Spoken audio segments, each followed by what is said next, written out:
রোজা রেখে লুডো খেলা বা পাশা খেলা বা মার্বেল খেলা যাবে কিনা, গুলি খেলা যাবে কিনা, বা খেললে রোজা হবে কিনা, এটা অত্যন্ত একটা গুরুত্বপূর্ণ জিজ্ঞাসা ভাই।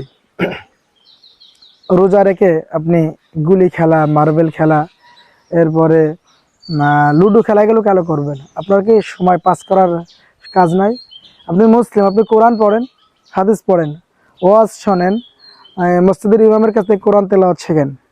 আপনি সময় পাচ্ছেন না, আপনি সময় পাস করার জন্য, মুমিনেরা কাজ করেই কুল পায় না, মুমিনেরা কাজ করেই টাইম শেষ করতে পারে না। মানে তারা বিষয়টা এমন হয়েছে যে কাজ করতে করতে টাইম নাই, টাইম থাকলে আরও একটু কাজ করতাম, তো তারা টাইমের অভাবে কাজ সম্পূর্ণ করতে পারে না। আর আপনার কাজ করবেন কি কোনো সময় পার হচ্ছে না, কোনো কাজ নাই, এটা কোনো মুমিনের কথা না। আপনি পাশা খেলবেন, লুডো খেলবেন, এগুলো কেন খেলবেন? এগুলো মুমিনের কাজ নয়।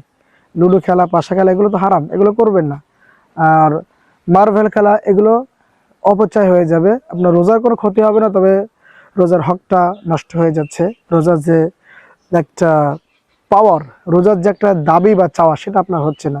আপনি এগুলো করবেন না। আপনি মুসলিম, আপনি কোরআন পড়েন, হাদিস পড়েন, এভাবে সময় কাটান, নামাজ পড়েন, সময় কাটান, কিন্তু এভাবে অপচয় করবেন না।